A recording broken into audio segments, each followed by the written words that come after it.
Terima kasih. Assalamualaikum warahmatullahi wabarakatuh. Yang kami hormati Wakil Rektor Sumber Daya Manusia dan Aset Universitas Gadjah Mada, Profesor Bambang Agus Kiranoto. Yang kami hormati Ketua Fintech Society, Guru Besar Fakultas Ekonomi dan Bisnis, Bapak Profesor Dr. Agus Sartono. Kemudian dari Grab Indonesia, Bu Neneng Gunadi, Core Indonesia, Ibu Henry Saparini PhD, Presiden OVO, Parania Dharma Saputra, dan Jogja Cafe. Pertama, marilah kita panjatkan puji syukur kehadirat Allah Subhanahu wa Ta'ala, karena berkat rahmat dan ridhonya kita dapat bertemu dalam acara ini. Pada kesempatan ini, saya ucapkan terima kasih kepada seluruh sivitas akademika Universitas Gadjah Mada pada kesempatan yang berbahagia ini. Bapak Ibu, kita ketahui bahwa kita sudah masuk dalam COVID hampir 2 tahun lebih, dan dalam 2 tahun ini pemerintah menjalankan kebijakan gas dan rem, dan alhamdulillah kita lihat bahwa pertumbuhan ekonomi kita bisa mencapai 5,2%, dan ini adalah di kuartal keempat, di 3,7% di kuartal keempat, dan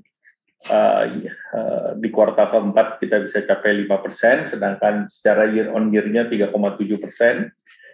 Dan tentunya ini adalah salah satu yang kita bisa pulihkan dibandingkan krisis yang lalu dalam waktu yang relatif lebih pendek. Kita ketahui Asia Financial Crisis itu memakan waktu hampir 5 tahun, sedangkan subprime mortgage crisis di tahun 2008 itu makan waktu 2 tahun, dan di sini pandemi COVID kita sudah kembali ke pre-COVID itu dalam waktu 5 semester. Dan kalau kita lihat hari ini, kita lihat bahwa penanganan COVID hampir di seluruh Indonesia sudah mulai melandai, dan Omikron ini berbeda dengan Delta, di mana walaupun penularan tinggi, tapi fatality rate-nya lebih rendah, dan kita bisa melihat bahwa bed occupancy rate rata-rata di bawah 30%. Nah, kemudian pemerintah terus melakukan program penanganan COVID dan pemulihan ekonomi nasional. Dan kita lihat di tahun 2022, pemerintah menyiapkan anggaran sebesar 455,62 triliun. Ini melanjutkan kebijakan yang dilakukan dalam 2 tahun terakhir, dan kegiatannya terdiri dari 3 paket, yaitu kesehatan, perlindungan masyarakat, dan pemulihan perekonomian nasional. Nah, dalam pemulihan perekonomian nasional itu ada dukungan UMKM dan melalui juga BUMN maupun korporasi, dan pemerintah memberikan insentif perpajakan. Nah, dalam perlindungan pemasyarakatan ini ada sebesar 154,8, dan di dalamnya ada program yang terkait dengan digitalisasi, yaitu Kartu Prakerja. Kalau kita lihat, dukungan pemerintah kepada UMKM dilakukan dalam bentuk pembiayaan. Nah, di sini ada program pembiayaan yang terdiri dari bantuan produksi usaha mikro, kemudian pemerintah memberikan subsidi bunga non-kur, kemudian memberikan penjaminan UMKM, kemudian penyaluran dana melalui LPDB, kemudian diberikan insentif pajak penghasilan kepada UMKM, dan tahun lalu diperkenalkan program bantuan tunai untuk usaha kecil melalui bantuan tunai pedagang kaki lima dan warung yang jumlahnya 1 juta dan indeksnya 1,2 juta. Nah, tahun ini kita perpanjang, tetap diberikan 1 juta untuk pedagang kaki lima dan warung, dan ditambahkan untuk nelayan sebesar 1,7 juta dan dananya dikurangi menjadi 600.000.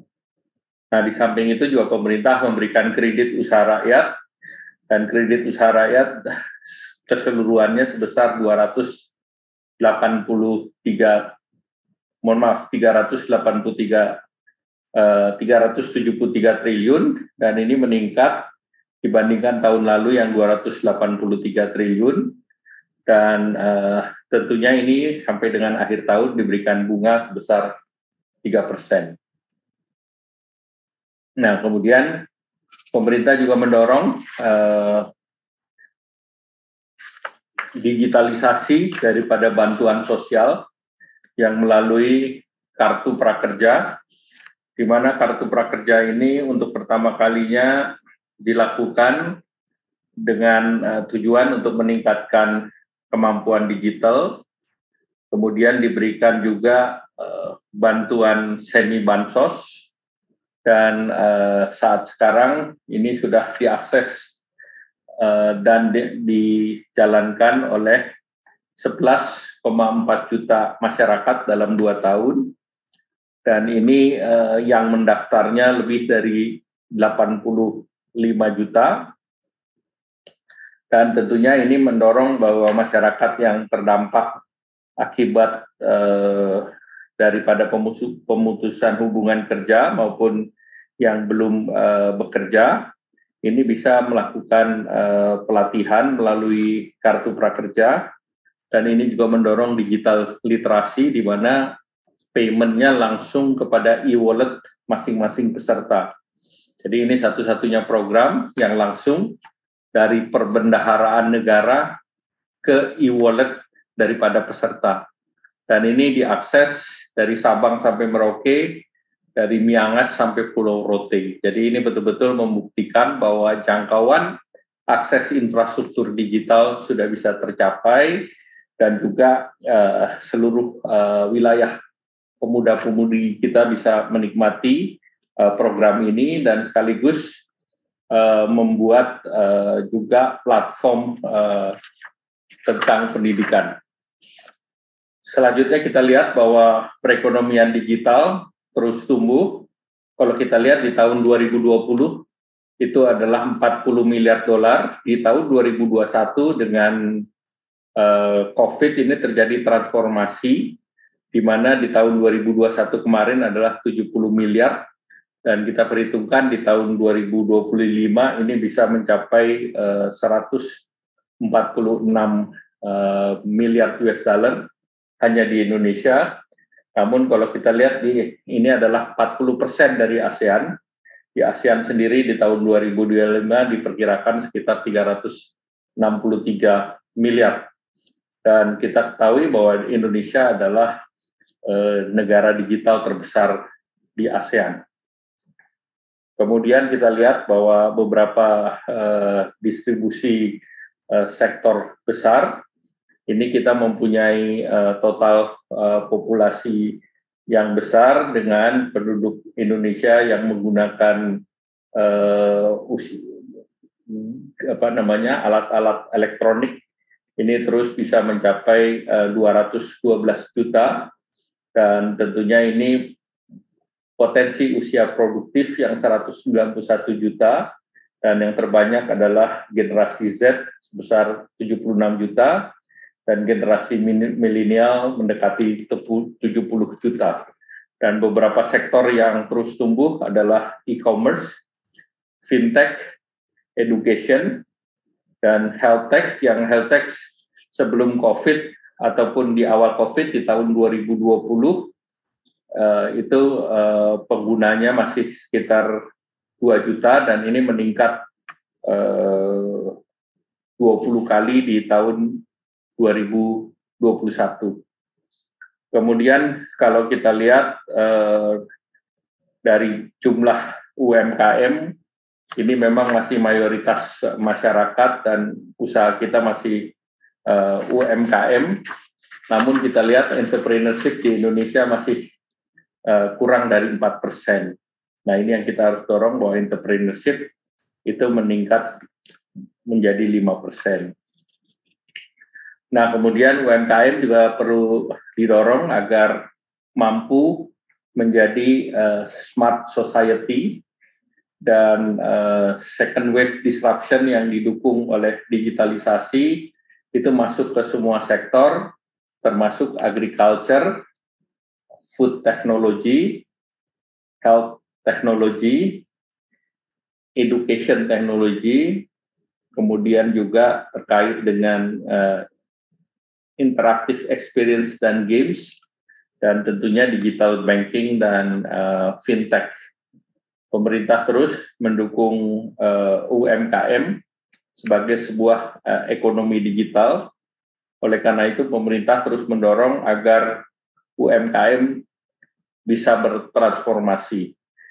Bapak Ibu Sivitas Akademika yang saya banggakan, selanjutnya kita melihat bahwa kita sudah 3 tahun presidensi G20 dilaksanakan saat pandemi COVID.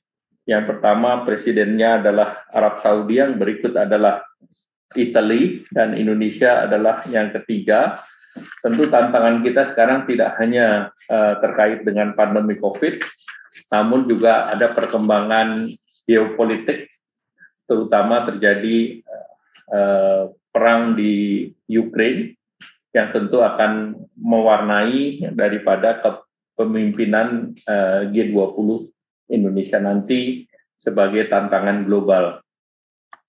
Pemerintah sendiri mengangkat tema Recover Together, Recover Stronger, atau pulih bersama dengan 3 arsitektur agenda, yaitu arsitektur kesehatan global, transformasi ekonomi berbasis digital, serta transisi energi. Ketiga topik tersebut diharapkan menjadi tema bersama yang menjadi kepentingan bersama yang berpotensi untuk menghasilkan rekomendasi kegiatan yang pro rakyat, konkret, dan dapat diterapkan.